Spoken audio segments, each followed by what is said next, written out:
At our baby shower, my husband threatened to cancel the whole event if my ex didn't leave. His voice was cold when he said, "Choose me or you're past." My ex just smirked and said, "She'll always choose truth." I took a deep breath and whispered, "Then you'd better sit down, because he's not the father." The room fell silent as my husband's face turned ashen. My name is Lacey. I'm 37 years old, and I've spent most of my life trying to be the kind of woman who does things the right way. I grew up in Charleston, South Carolina, in a traditional household where appearances mattered and secrets were best left unspoken. My parents were the type to smile through gritted teeth and whisper the truth in hushed tones behind closed doors. I learned early on how to manage other people's perceptions, how to say the polite thing instead of the honest thing, and how to wear discomfort like a tailored blazer. I work as a freelance interior designer. It's a job I love because it allows me to bring order to chaos.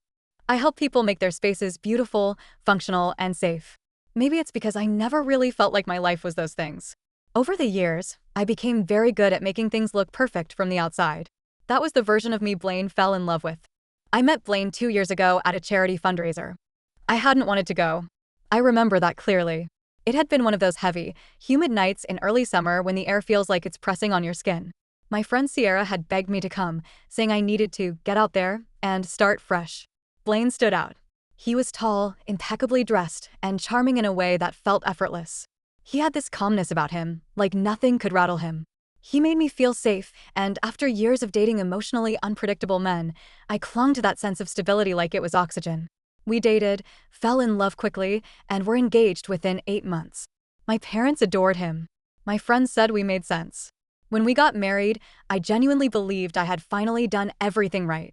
And then I saw Arlo again. Arlo was the opposite of Blaine in every way. He was my college boyfriend, my first love, and my biggest mistake. We had spent years in a messy, passionate relationship that burned too hot to last. He was brilliant and intense, full of ideas and restlessness. I loved him fiercely and feared him just as much. We fought all the time, sometimes about serious things, sometimes about nothing at all. We broke up and got back together more times than I can count. When we finally ended things, it was like amputating a part of myself. Painful but necessary. I hadn't seen him in years. And then, 5 months before my baby shower, I ran into him in Asheville. I had gone there for a client consultation.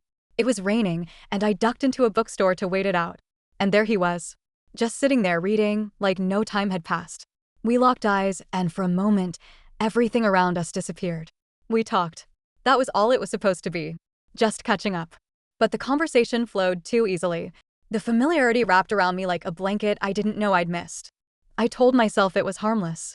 That I was married and happy and that this was just a moment. And then the moment turned into something else. It was a mistake. One I didn't fully understand even as it was happening. I left Asheville the next morning, heart pounding and guilt already setting in. When the pregnancy test turned positive a few weeks later, I convinced myself it couldn't be Arlo's. The timing was tight but possible. I wanted it to be Blaine's. I needed it to be. So I buried the truth. I smiled when Blaine cried at the news. I let him talk about nursery colors and father-daughter dances. I let him plan a baby shower with all the precision of a wedding planner. And I told myself the lie enough times that it almost started to feel real. The day of the baby shower was warm and bright. The venue was a beautiful garden space outside of Savannah, draped in soft blue and cream fabric. Everything looked perfect. Guests milled around drinking mimosas, complimenting the decorations, commenting on how radiant I looked. And then I saw him. Arlo. He was standing near the entrance, holding a small gift, wearing a rumpled blazer, and that same unreadable expression he always wore when he was about to start a fire and walk away from the explosion. My heart stopped. He walked toward me slowly, like he belonged there. Like he wasn't about to destroy everything. I pulled him aside, whispering urgently, trying to get him to leave. He just looked at me and said something I can't forget.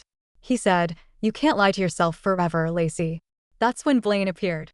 His eyes went from confusion to rage in an instant. He stepped between us, his voice low but sharp. He told Arlo to leave. Arlo didn't move. He looked at me, then back at Arlo. And then he said it. "Choose me or you're past." It was a moment that felt frozen in time. Guests nearby turned to look. Conversations died mid-sentence. A few people began to whisper. Arlo didn't flinch. He didn't back down. He just said, "She'll always choose truth." I didn't plan what I said next. It just came out, like something I'd been holding back for months finally pushed its way to the surface. Then you'd better sit down, I said quietly. Because he's not the father. The silence that followed was crushing. Blaine's face lost all color. He stared at me, eyes wide, lips slightly parted, as if I had just spoken in a language he didn't understand. Then, slowly, without saying a single word, he turned and walked away. He didn't look back. The rest of the shower dissolved in awkward murmurs and uncomfortable goodbyes. My mother was pale and furious. My father stood with his arms crossed, staring at the ground. My friends didn't know what to say. And I just stood there, still holding the ribbon-wrapped present Arlo had handed me. When I opened it later that night, it was a silver baby rattle. Simple. Elegant. No note. Over the next few weeks, Blaine moved out. He didn't yell, didn't demand explanations. He simply shut down. We communicated through lawyers. He filed for divorce. The paternity test confirmed what we already knew. Arlo was the father. But Arlo didn't gloat. He didn't press me for answers or try to pick up where we'd left off. He just showed up. Quietly. Consistently. Doctor's appointments, late-night cravings, nursery painting. He was there. We didn't talk about the future. We didn't define anything. We just lived in the now. When Juniper was born in early March, Blaine wasn't there. He hadn't spoken to me in over 2 months by that point. Arlo was. He held my hand while I screamed, whispered encouragement through clenched teeth, and cried when she finally arrived. He held her like she was made of glass. Now, months later, I still don't know what the future holds. Arlo and I are something. Not together, not apart. We share a child. We share a history that neither of us can quite let go of. And we share this strange new chapter that we're both trying to write in real time. But for the first time in years, I'm not pretending. And that's something. The days after Juniper was born were a strange kind of quiet. The kind where the house is filled with the soft sounds of a newborn breathing and the hum of a bottle warmer, but emotionally, everything feels suspended. Like life had paused, unsure which direction to turn next. Motherhood hit me harder than I expected. Not in the ways people usually talk about, the lack of sleep, the crying, the constant guessing game of what your baby needs, but in the way it stripped me raw. There was no space left for pretending. No room for curated smiles or graceful exits. It was just me, in a cotton-stained robe, rocking back and forth at 3 a.m., humming old songs I hadn't heard in years, trying not to fall apart. Arlo was there more often than not. He never said much. He didn't ask to stay over, didn't try to reinsert himself into my life like he had a right to it. He just showed up, bags of groceries in one hand, a thermos of coffee in the other, sometimes a pack of diapers tucked under his arm. He always knocked. Never assumed. He waited for me to open the door, and if I didn't, he left quietly. I let him in more times than I thought I would. He held Juniper like he had known her for years. He didn't fumble or freeze. He didn't ask for instruction. He moved with this quiet instinct, like she had anchored him in some way. I'd watch him from the hallway sometimes, rocking her gently, his head bowed like he was praying. There was something different in him now. Calmer. Still intense, still guarded, but gentler. Like some of his edges had been worn down by time and regret. We didn't talk about what happened. About Asheville. About the shower. About Blaine. The subject hovered in the air between us like smoke, visible but untouchable. Blaine, for his part, disappeared. He stayed true to form. No outbursts, no dramatic declarations. Just silence. He hadn't contacted me since the day the test results came in. I found out through the attorney that he'd accepted the divorce terms and wouldn't be seeking any further discussion. It was like he'd packed away our marriage into a neat little box and buried it under everything else he refused to deal with. I mourned him in pieces. Not the man he became after the baby shower, but the one who used to tuck my hair behind my ear when I was half asleep. The one who read parenting books out loud in bed, pausing to laugh at the absurd parts. The man who cried when I told him I was pregnant. I didn't miss him. Not really. But I missed what I thought we had. I missed who I believed he was. And that grief had nowhere to go, so it settled in my chest like a cold weight.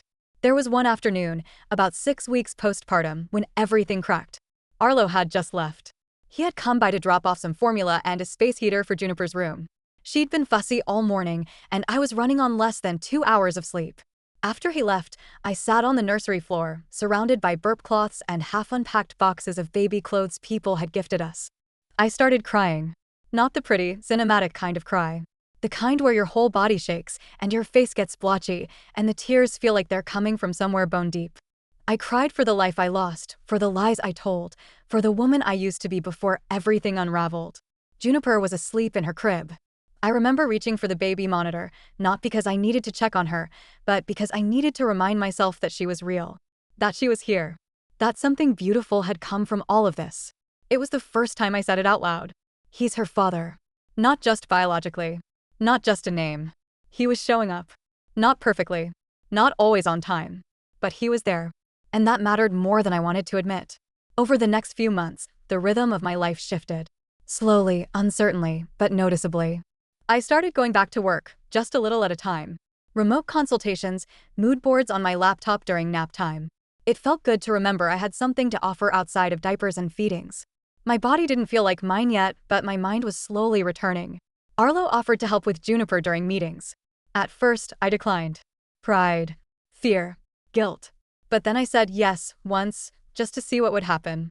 And he was good. Really good. He didn't treat babysitting like a favor or a chore. He brought books, made up lullabies, and started a silly tradition of writing her letters she couldn't read yet. He left them folded under the crib mattress. I found the first one by accident. It simply said, "I want to be someone you're proud of."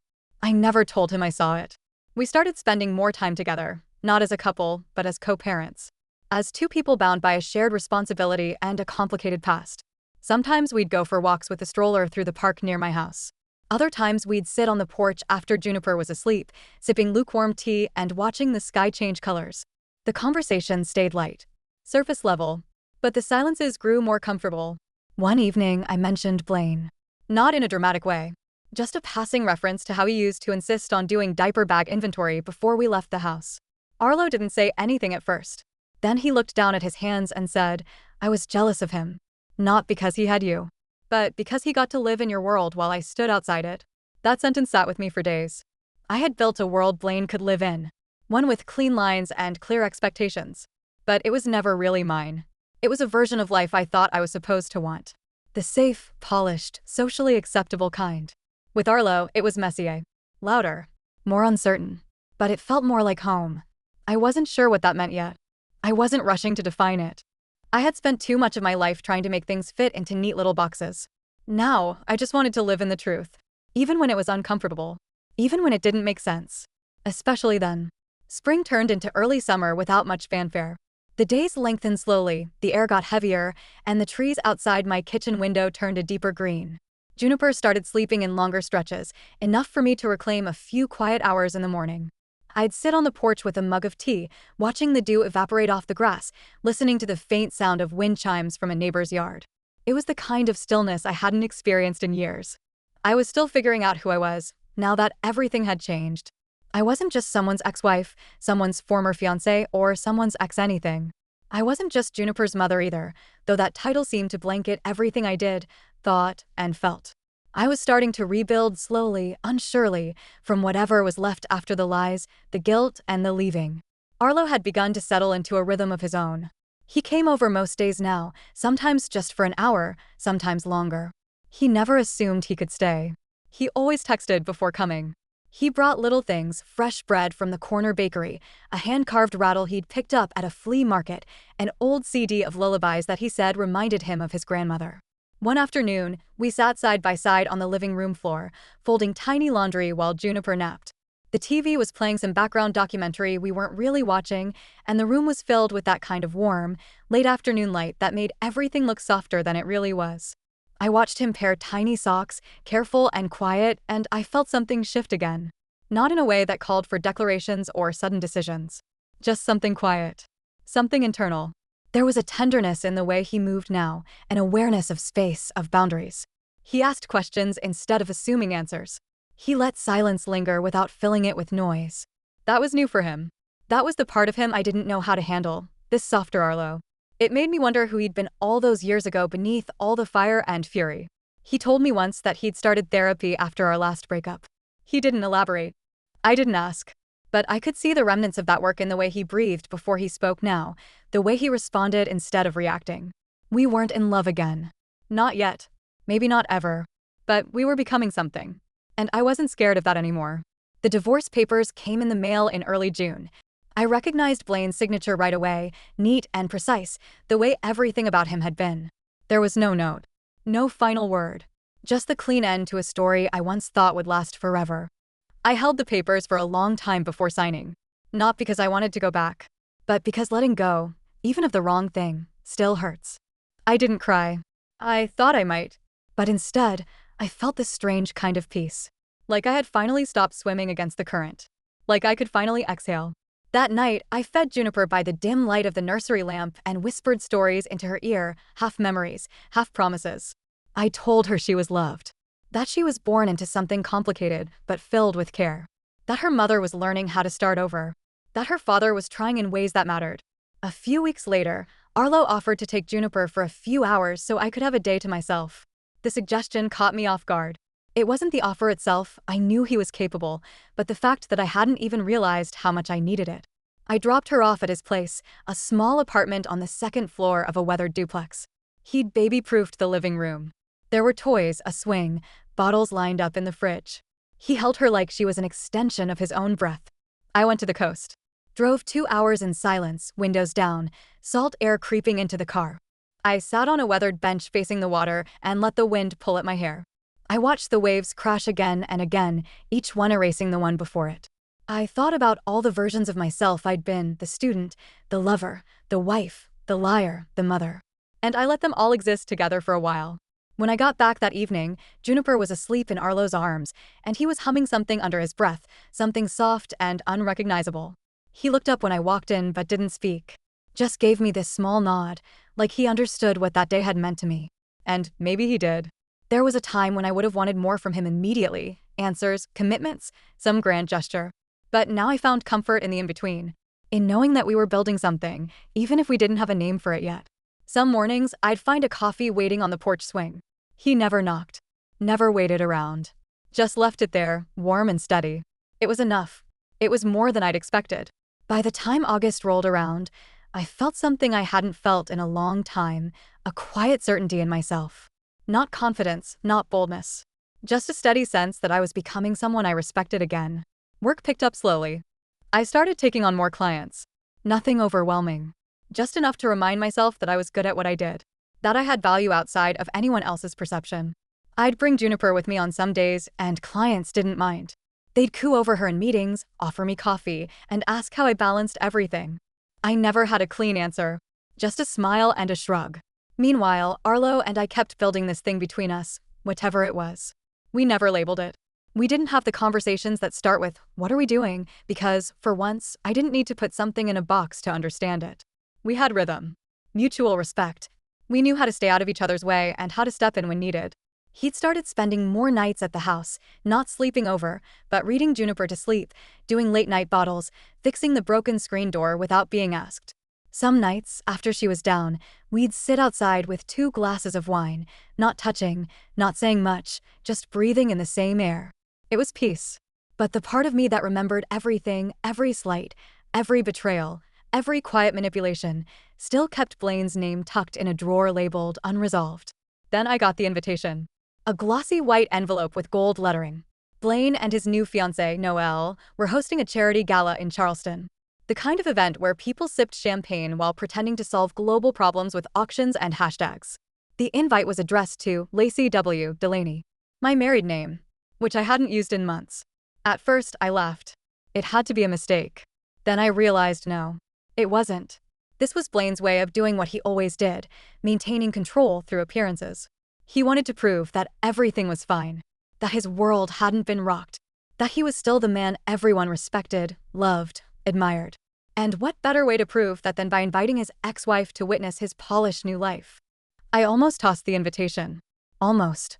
But then I remembered all the times I'd twisted myself to fit into Blaine's image. All the times I'd chosen silence over truth. All the guilt he let me carry alone after the baby shower, while he walked away without ever confronting the part he played. So I marked the date. I didn't tell Arlo right away. I needed to be sure of what I was doing. Not angry. Not petty. Just intentional. When I finally brought it up, we were folding laundry again. Funny how those quiet domestic moments became our shared language. "I'm going to the gala," I said. He didn't flinch. "You want me to come with you?" "No," I said softly. "But I want you to do something for me." That Saturday, I got ready slowly. Not in a performative way, but thoughtfully. I wore a navy satin dress, nothing flashy, but cut in a way that made me feel strong. Arlo stayed with Juniper. He kissed her forehead and handed me a folded card on my way out. In case you need to remember who you are, he said. The gala was exactly what I expected. A ballroom full of shallow smiles, overpriced wine, and strategic conversations. Blaine stood near the stage, perfectly put together in a tailored suit, Noelle on his arm, young and polished, laughing too hard at things he said. I stayed near the edges at first, observing, listening, letting the weight of it all settle. Then, during the silent auction intermission, I made my way toward them. Blaine saw me before Noelle did. His expression didn't change, but I saw his posture stiffen. He wasn't expecting me to actually come. He probably thought the invite would be ignored, like a peace offering that looked good in front of witnesses. Noelle turned and offered me a smile. Oh, you must be Lacey. I've heard so much about you. I returned the smile, gentle. I'm sure you have. Blaine cleared his throat. You look well. Motherhood suits me, I replied. You'd be surprised how clarifying it can be. He nodded like he understood, but he didn't. He never would. I leaned in slightly. You sent the invitation addressed to Delaney. That name doesn't belong to me anymore. He blinked, thrown off. Also, I continued, still smiling, you should know Arlo is officially listed as Juniper's legal father. The paperwork went through last week. It wasn't about punishment. It was about truth. Spoken clearly. Without apology. I let that sit. Then I walked away. I didn't need to stay and see how he reacted. That moment wasn't for him. It was for me. I read Arlo's note in the car later. It was simple. Whatever you decide to be it fully. I've seen the pieces, and I still stayed. That's not going to change. I went home. Juniper was asleep. Arlo was on the couch, reading. I sat beside him, leaned my head on his shoulder. You look like someone who got the last word, he said. No, I whispered. I just finally said the first one. Because I realized that this time, I didn't win back what I lost. I built something better from what survived.